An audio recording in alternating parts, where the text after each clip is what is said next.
Bonjour à toutes et à tous, je suis vraiment très content de vous accueillir sur cette vidéo. Si vous la visionnez, c'est que vous faites l'effort de miser quelques euros pour accéder au fruit de mon travail. C'est vraiment une très grande reconnaissance pour moi que, voilà, même si ce sont que quelques euros symboliques, c'est vraiment une très grande reconnaissance pour moi euh, et une preuve de confiance envers moi que, voilà, que vous investissiez ceci. Ça me permet aussi de vous fournir des tirages beaucoup plus détaillés et puis aussi de construire une véritable communauté de gens intéressés par les mêmes sujets, avec le même état d'esprit et peut-être voilà à terme que nous puissions faire des choses plus concrètes ensemble. C'est le grand but. Le tirage que je vous propose aujourd'hui concerne les risques et les accidents industriels que nous pouvons connaître en France.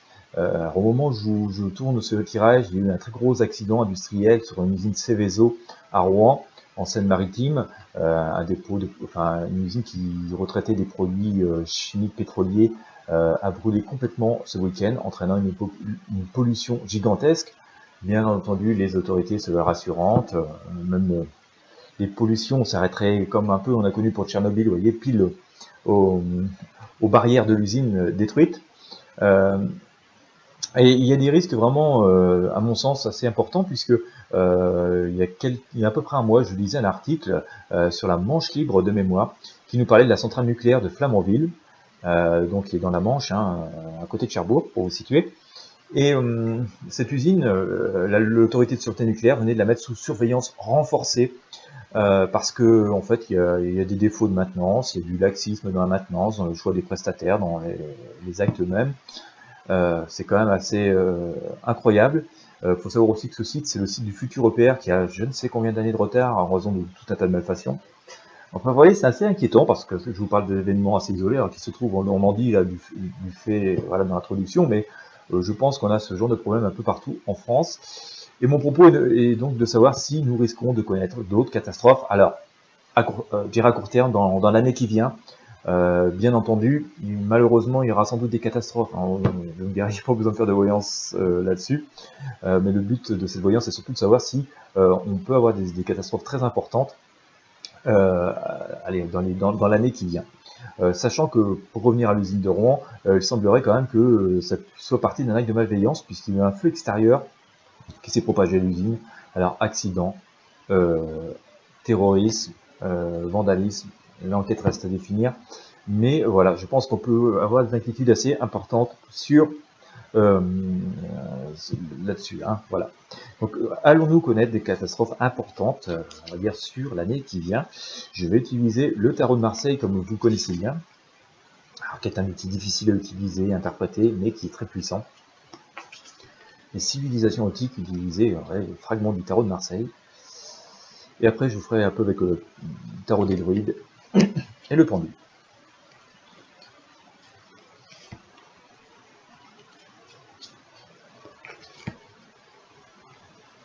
Voilà, allez, où ça en est?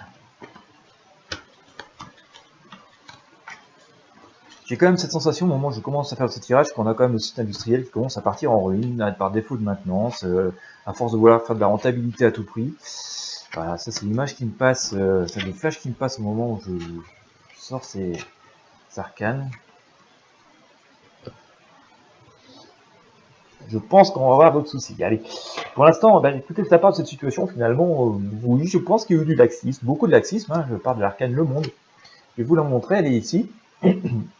Alors on se disait que tout va bien, on gère, on a des protocoles de sécurité, on fait des exercices de sécurité, finalement tous les protocoles, les blabla, les grands chapitres qu'on écrit, il faut faire ci, il y a ça, voyez, on écrit tout un tas de manuels de sécurité généralement dans ce genre de site, on prépare, on fait des exercices avec les pompiers et tout, ce qui est très bien, et on va dire que finalement, d'un point de vue paperasse, on va dire administratif, tout est ok, on gère la situation, il n'y a pas de problème, on est fier de notre technologie, on est fier de notre savoir, on est fier de notre science. Tout va pour le mieux, du moins, c'est ce que l'on pensait, enfin c'est ce que pensaient beaucoup de gens qui sont un petit peu à la tête de chapeauter tout ça. Et voilà, c'est avéré que ce n'est pas le cas. Je pense que d'ailleurs que nous avons beaucoup de petits incidents à droite et à gauche dont on ne nous parle pas toujours. Et en fait, on est en train d'assister un peu au grand balai, un grand coup de balai. Voilà, j'ai sorti la mort. Donc, ce qui me laisse augurer, on va le voir un peu plus loin, qu'on va voir d'autres. Enfin, Et là, en fait, il se passe au moment où je vous parle, hein, ben, bien sûr, il commence à y avoir des incidents assez lourds. On commence à s'interroger d'ailleurs sur beaucoup de choses. D'ailleurs, on va commencer à s'interroger sur la fiabilité de nos usines, de nos installations, comme on a commencé à s'interroger sur la fiabilité de nos ponts, hein, suite au dramatique accident du pont de Gênes qui est survenu en Italie il y a un peu plus d'1 an maintenant. On s'interroge, mais je suis pas convaincu qu'on ait fait grand-chose. Enfin bon, bref. Et donc, il se passe un peu la même chose au niveau industriel. Et finalement, il y a plein de failles qui sont connues à mon sens. Hein. J'ai des jugements ici, vous voyez. Et finalement, tout le monde prie un peu le bon Dieu que ça tienne quand même, même si on sait que c'est plus aussi solide que ça. Voilà. Et donc, on est quand même dans des risques potentiels d'accident. On gère encore la situation, on n'est pas dans le catastrophisme où tout va péter naturellement du jour au lendemain, mais on joue un peu avec le feu, hein, on a un peu le briquet devant le bidon d'essence, et forcément tout ceci est amené quand même à causer des problèmes à court terme ou plus tard à moyen terme. D'accord. Donc tout ceci n'est pas très rassurant, et donc bah voilà, on va aller vers ce qui doit aller. Alors on sent quand même qu'il y a un peu des larmes. Hein. J'ai un soleil mais qui n'est pas très très franc ici, vous voyez. Alors on va trouver des accords, on va mettre des petites rustines par-ci par-là, on va essayer de patcher comme on peut. Mais en même temps, on sait très bien que ça va pas. Et on va en même temps, on va essayer de trouver des partenaires, on sait bien quand même, hein, faut reconnaître. On va essayer de trouver des partenaires, des, des gens qui aussi vont pouvoir financer des travaux, qui vont pouvoir peut-être acheter des usines. On va essayer de trouver des solutions, quitte à faire peut-être produire ailleurs ce qui pourrait être produit encore en France, parce que tout simplement, on va dire, ça nous coûte moins cher d'aller acheter ailleurs que de faire en France ou de réparer nos usines. Et bien entendu, à chaque fois, c'est perdre un petit peu d'autonomie. Et donc, voilà, je ne sens pas non plus qu'on va rentrer rapidement dans l'action pour trouver des solutions. Je veux dire, c'est un peu comme on connaît pour beaucoup de choses. Je vous parlais des ponts tout à l'heure. Il a fallu un dramatique accident en Italie il y a 13 mois maintenant. C'était en août 2018, hein, de mémoire, sur le pont de Gênes, pour que comment on fasse le tour de nos ponts en France en se disant oh là là, il y en a plein qui sont pas en super santé, mais voilà, il n'y a pas grand chose qui se font, alors bien sûr en grande partie pour des raisons d'argent, hein, pas pour des questions de volonté. Et parfois les élus locaux sont enfin quand ce sont les élus locaux qui sont à charge de la restauration des ouvrages, bien dépités pour pouvoir faire le nécessaire parce qu'ils n'ont pas le budget nécessaire pour le faire. Mais voilà, on va se retrouver un peu dans la même chose avec nos usines, et là les budgets sont beaucoup plus faramineux, et en même temps le risque est beaucoup plus grave, quoi. Et dans l'immédiat, on va avoir tendance à laisser comme ça, hein, on va pas s'inquiéter plus que ça, on va y réfléchir, y penser, et puis on verra plus tard, enfin du moins on va nous laisser penser, croire qu'on y réfléchit, qu'on est en train d'agir. Et il y a un petit peu quelqu'un qui va prendre les choses, on va prendre un peu les choses en main quand même, mais voilà, ça va y aller un peu comme ça peut, pas très très rapidement, d'une façon... ouais, je pense qu'on va laisser quand même un peu de... Comment dire? Je suis en train de chercher le terme exact. On va le mettre du laxisme un peu. Voilà, on va encore laisser faire un peu le laxisme, on va laisser un peu de nonchalance face au problème. Et voilà, je veux dire, dans les mois qui viennent, dans les 6-8 mois qui viennent, on va pas avoir forcément de réaction. Enfin, dans les 6 mois qui viennent, on n'aura pas de réaction vraiment énergique.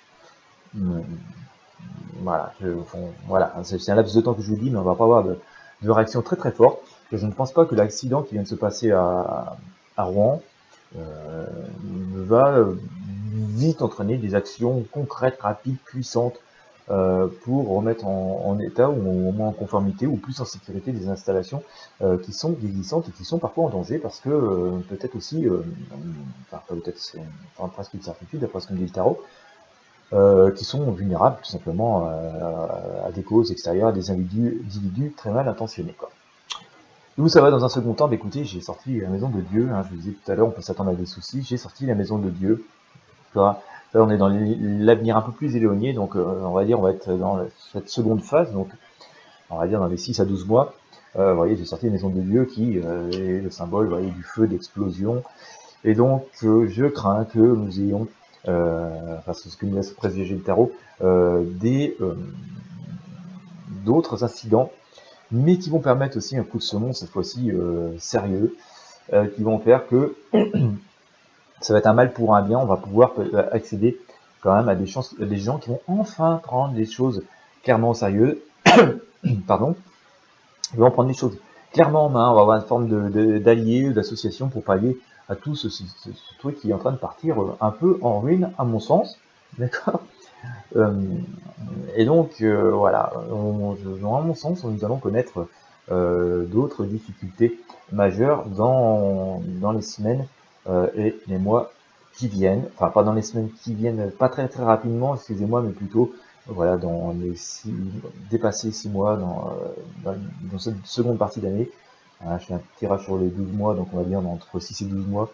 Nous risquons de connaître des soucis assez importants qui vont devoir entraîner des actions importante et puissante pour arrêter ce cataclysme qui peut sembler s'annoncer ici, quoi.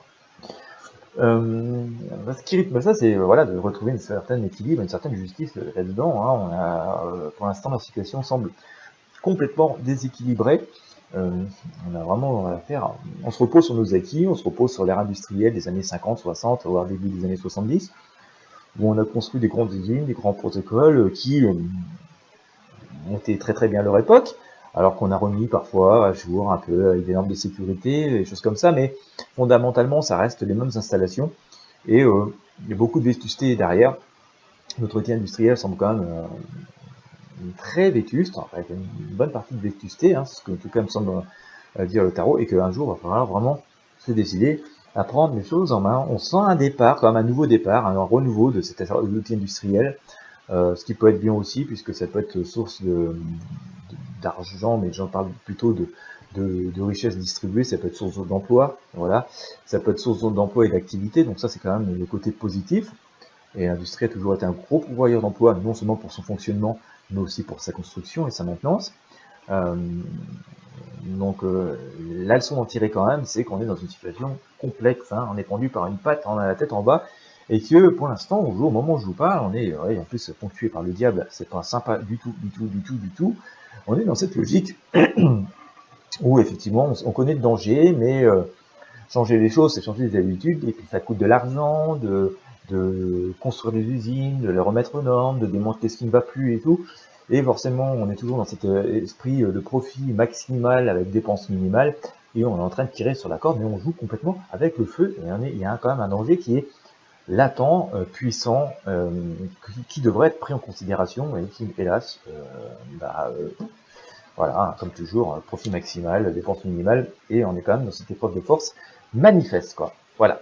Alors la synthèse, eh bien écoutez, c'est assez clair, hein, c'est que malheureusement, bon nombre de personnes que nous sommes, de citoyens, subissons ça, donc toujours prudence, hein, bien entendu. Ce côté un petit peu aussi, j'ai l'étoile, notre industrie, c'est un fleuron, tout va bien et tout. Vous voyez, on a un peu l'impression qu'on l'a dans le dos, hein. Les étoiles elles sont dans notre dos, le soleil il est dans notre dos, donc on vit un peu dans l'ombre de notre passé, on vit avec les acquis du passé, mais on n'est plus forcément dans quelque chose de très puissant, moderne. Alors bien sûr, ça varie en fonction des industries, il y en a quelques-unes très récentes, très nouvelles, qui sont en parfait état, et voilà, elles sont peu nombreuses en comparé de notre tissu industriel. Et donc, voilà, on a quand même cet outil qui est vieillissant avec des risques d'incidents et d'accidents graves qui sont là au quotidien, qui ne devraient pas se manifester très très rapidement. Mais enfin, quand je dis pas très rapidement, ça veut dire ils vont pas forcément se manifester en série dans les semaines qui viennent, mais dans les mois qui viennent, là par contre, on risque d'en avoir. Et donc, il est temps d'essayer de voir aussi au loin, de voir au plus loin pour que les choses s'arrangent. Ce qui va se faire, les choses vont reprendre leur cours aussi, vont reprendre le cours de leur existence normale. Mais il est très dommage quand même que l'on doit faire face à des accidents avec des victimes potentielles pour que, voilà, une fois encore, le profit maximal cède la place à un peu plus d'humanité et que l'on puisse finalement pouvoir vivre en paix, même quand on vit à proximité de ces installations. C'est quand même assez incroyable que l'on puisse laisser de telles installations au milieu quasiment de villes. Je pense à l'usine du Brisol qui a brûlé à Rouen, une grande métropole, voilà, c'est vraiment assez incroyable. Et que même si la cause est extérieure, eh bien, si on stockait moins de matières dangereuses groupées à un même endroit, on limiterait forcément les risques, quoi. Stocker 100 bidons, ça fait des dégâts, mais on peut encore les éteindre, on peut encore s'y construire. Quand on commence à en avoir des plusieurs centaines, voire des milliers les uns à côté des autres, forcément, quand il y a un pépin, ça se propage à toute vitesse, on peut plus gérer les choses. Voilà, donc je suis pas expert en sécurité, mais bon, je pense qu'un peu de bon sens, on séparait un peu les produits dangereux au lieu de tous les regrouper ensemble, surtout quand on est au milieu de métropole, de grandes métropoles, voilà, on limiterait forcément les risques de pollution. Voilà, donc allons-nous connaître, j'interroge le pendule en même temps, hein, j'essaie de faire confirmer mon tirage par le pendule, alors ça prend pas mal d'énergie de faire ça, c'est pour ça que je fais de moins en moins d'ailleurs sur mes tirages gratuits, parce que ça me pompe énormément, voilà. Non, voilà, je fais un effort supplémentaire, puisque vous faites des efforts, j'en fais aussi. Voilà, mon pendule me semble me confirmer complètement le tirage que je viens de vous faire et les propos que je viens de vous tenir sur des catastrophes ou des accidents industriels importants dans quelques mois. Voilà, le pendule me répond un oui franc, j'ai un oui franc sur ce sujet, sur ce tirage. Moi, voilà, les sensations et les flashs qui me viennent en même temps, et je vois ça un peu disséminé un peu partout en France. On n'est pas à l'abri d'actes vraiment malveillants, voire un peu terroristes. On va essayer de pas trop nous le dire, quoi. Mais bon, au moment où je vous parle, on vient de connaître des actes terroristes en Arabie Saoudite avec des drones sur des installations pétrolières. Dire, ça pourrait arriver très bien sur nos installations en France aussi. Donc c'est assez inquiétant quand même. Voilà, on va pas se laisser dans la panique, il n'y a pas non plus lieu de paniquer, mais on peut être inquiet quand même. Surtout pour les personnes qui sont à proximité d'installations dangereuses, quoi. Le danger au jour d'aujourd'hui existe, beaucoup plus qu'il n'existait en fait il y a peut-être 4 ou 5 ans ou 10 ans, essentiellement lié à la vétusté, puis forcément une forme de laxisme, parce que là encore on est trop sûr. Il en est en fait de nos mesures de sécurité un peu comme de notre science, qui est toujours parfois trop sûre d'elle, qui affirme, qui pense tout savoir, pouvoir tout gérer. Et on a un peu la même chose avec nos mesures de sécurité, on est toujours sûr qu'on est blindé de sécurité et tout, que tout suffira à pallier à tout, au moindre inconvénient. Et voilà, à chaque accident, on s'aperçoit qu'on n'avait pas tout prévu, ce qui est bien dommage, surtout pour les victimes d'incidents que nous pouvons tous être. D'accord. Pour essayer de voir un petit peu plus clair de ce qui rythme un peu ça, je vais demander au tarot des druides. Ça va être intéressant avec le tarot des druides, on fait plus appel aux énergies, d'accord, sensation qui nous tire ceci. Voilà. Essayez d'avoir un petit peu plus loin. Puis les arcanes sont très grandes et très jolies et très inspirantes, donc ça me permet aussi de vous les montrer. Et ça vous permet à vous aussi de stopper la vidéo, de faire un arrêt sur l'image, de vous laisser envahir et inspirer par les arcanes. Je vous rappelle que tout le monde a un peu cette capacité de faire ce que je suis en train de faire, sauf que moi je travaille beaucoup depuis très longtemps, donc assez développé, mais c'est un peu comme de courir du marathon ou devenir cycliste, vous voyez, il faut de l'entraînement, voilà. Donc si vous vous entraînez beaucoup, vous aussi vous pouvez courir longtemps ou parcourir des grandes distances en vélo. Qu'est-ce qui symbolise ça? Voilà, j'ai un peu finalement, je ressors les mêmes arcanes, je vais vous montrer, vous allez voir, c'est impressionnant. Je viens de sortir le monde comme première arcane, d'accord, pour vous montrer qu'il n'y a pas de hasard, vous voyez, pour tous les détracteurs de la voyance, ceux qui nous traitent d'illuminés, de charlatans. D'ailleurs, bon, voilà, je vous dis encore, ce sont des prédictions, c'est la voyance, c'est pas une science parfaite, personne ne sait tout. Voilà, mais bon, vous voyez, entre guillemets, on peut parler de hasard, mais il n'y a pas de hasard, il y a des coïncidences, mais pas de hasard. Et encore, les coïncidences peuvent être hasardeuses aussi.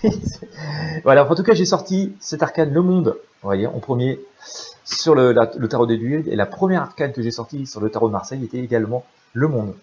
Vous voyez. Donc quand je vous disais, on se déroule un peu, on pense que tout va bien et qu'on pallie à tout et qu'on vit en sécurité. C'est un peu comme tous les reportages, vous voyez, qu'on voit à la télé, les forces de sécurité, les forces de l'ordre, tout roule, tout est cartésien, tout roule bien, tout va pour le mieux, le meilleur des mondes, et ben vous voyez, c'est pas forcément le cas. On a cette dame qui vit dans l'abondance, qui nous laisserait penser qu'effectivement, certaines personnes tirent une certaine richesse, un certain profit, laisser penser aussi que tout va bien, et puis faire que ça roule comme ça. Mais finalement, gagner de l'argent avec des vieux trucs, écoutez, c'est toujours plus rentable que de devoir investir dans des trucs neufs, donc on semble confirmer un peu ce que je vous disais tout à l'heure, quoi. Et j'ai sorti à nouveau, voilà, à peu près au même niveau du tirage, j'ai sorti à nouveau la tour. Vous voyez, tout explose comme je l'ai sorti à peu près au même moment du tirage. J'ai sorti la maison de Dieu pour le tarot de Marseille. Vous voyez, il n'y a pas trop de hasard, c'est d'une logique imparable, le tarot ne ment pas, contrairement aux gens. Voilà. Si vous êtes ici, c'est que vous croyez un peu aux choses ésotériques en ce que je fais, donc voilà, je comprends que vous comprenez tout de suite à quoi je veux faire allusion. Et que bah voilà, hein, il va y avoir des accidents et que voilà, va falloir être temps de mettre un coup de balai. On a une personne, alors j'ai sorti le grand maître là, je pense qu'on aura un coup de balai, hein, c'est pas non plus la fin du monde, malheureusement il va y avoir des victimes sans doute, hein, malheureusement, peut-être que je ferai partie des victimes aussi d'ailleurs, hein, sait-on jamais, voilà, c'est pas non plus pour autant la fin du monde, hein, même si je meurs sous une explosion d'une usine, c'est pas pour ça que le monde s'arrête, le monde peut se passer de moi. Et vous voyez, j'ai senti grand maître, donc à un moment donné, forcément, ça va imposer un coup de semonce, que les choses soient reprises en main.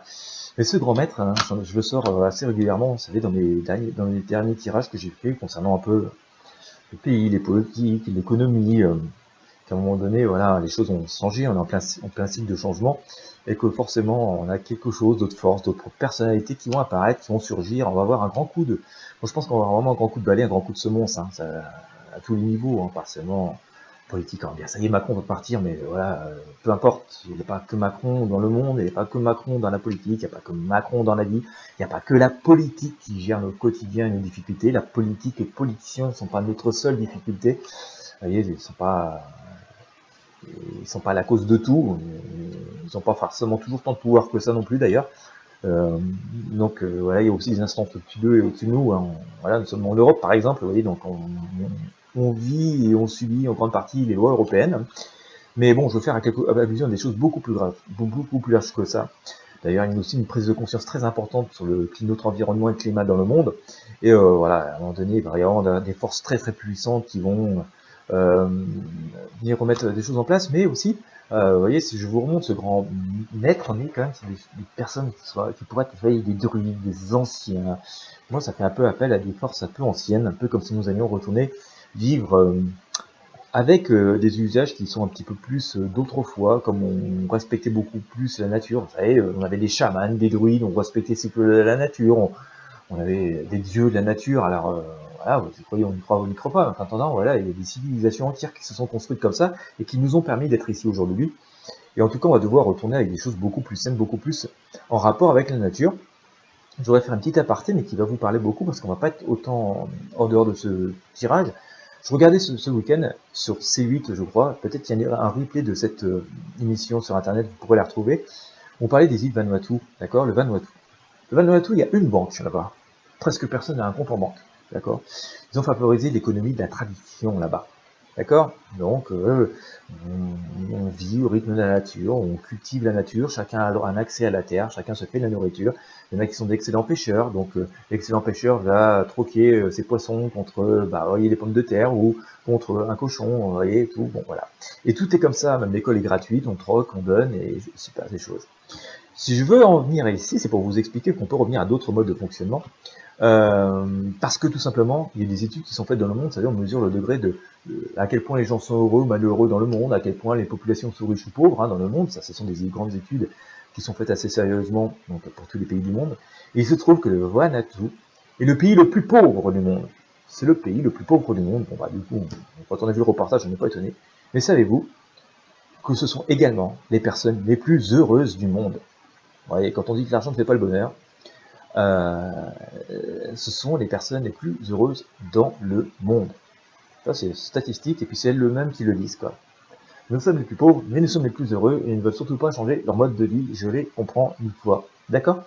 Et donc, on peut retourner avec certaines autres valeurs. Quand je dis, on va retourner à des valeurs ancestrales, ça peut dire qu'on va forcément retourner à l'âge de pierre, vivre dans des grottes vêtues de peau de bête, d'accord? Mais ça veut dire que nous pouvons considérer nos vies et notre économie d'une façon très différente, et que, à un moment donné, ça va s'imposer. De toute façon, nous surconsommons, nous explosons, enfin, nous détruisons complètement notre planète, nous surexploitons, nous arrivons en mai, nous avons consommé tout le capital de ce qu'elle pouvait nous donner pour une année, et donc forcément, les choses vont revenir en arrière. En attendant, malheureusement, nous vivons dans le fanatisme de notre économie hyper industrielle, complètement vétuste, complètement décadente, complètement inadaptée, qui ne fait que générer du risque, de la pauvreté, de la misère, des blessés. Et je pense que c'est dans les grandes lignes ce que veut dire ce tirage. Donc voilà, en tout cas, si vous vivez à proximité d'installations dangereuses, restez toujours quand même à l'affût et prenez soin de vous, prenez des précautions de sécurité, anticipez en tout cas. Sans psychose non plus, mais voilà, soyez prêts en cas de pépin à pouvoir au moins rester confiné, à pouvoir manger, à pouvoir boire, à pouvoir vous protéger, à pouvoir respirer peut-être au travers de masques. Enfin voilà, tout dépend du type d'installation. Et puis rester aux aguets des informations qui vous sont distillées, mais pas seulement parce que, voilà, en tout cas, moi, le tirage, sans sombrer dans le catastrophisme, me dit quand même qu'il y a un danger qui est assez présent. Bien entendu, c'est de la voyance, ce sont des prédictions, c'est pas une science infuse parfaite, mais voilà, vaut mieux être prévenu, vaut mieux prévenir que guérir, c'est tout le but de ce tirage. J'espère que vous l'avez apprécié. Il y a une liste privilégiée, donc vous allez voir apparaître dans les commentaires en tant que membre de privilège. Moi, je vous invite à vous y inscrire parce que de temps en temps, pour les inscrits qui me font le plaisir de s'inscrire à ces vidéos qui sont certes payantes, moi, je vais donner des codes gratuits. Alors, il y aura 2, 3, 5, 10 codes en fonction du nombre de personnes inscrites à la mailing list qui seront disponibles. Le premier qui lit le mail, qui utilise le code, il y aura accès. Après, ben voilà, le code sera invalide, donc il ne fonctionnera plus. Voilà, ça va être un petit jeu, mais voilà, ça va me permettre aussi de vous récompenser de votre fidélité, que de temps en temps, ça vous permettra d'attirer un tirage gratuitement. Ça, c'est important pour moi, d'avoir aussi cette honnêteté, ce retour des choses avec vous. Voilà, c'est ce qu'on appelle aussi la loi d'attraction. Si vous avez envie de commenter, ça fait plaisir de commenter avec vous juste en dessous de la vidéo, parce que voilà, il n'y a que les gens qui ont payé, qui ont accès à cette vidéo, donc ça reste paisible, et puis ça nous permet peut-être, voilà, à terme d'envisager faire des choses plus concrètes ensemble, pourquoi pas. Nous pouvons tous œuvrer à vivre peut-être d'une manière un peu plus saine et plus conforme à nos attentes à tous. Voilà, je vous remercie encore infiniment de votre fidélité, ça me touche vraiment, ça va vraiment droit au cœur. Moi je vous dis à très bientôt pour de nouveaux tirages, et si vous avez des thèmes que vous aimeriez que j'aborde dans ces vidéos payantes, n'hésitez pas à me les communiquer là aussi dans les commentaires sous la vidéo. À très bientôt.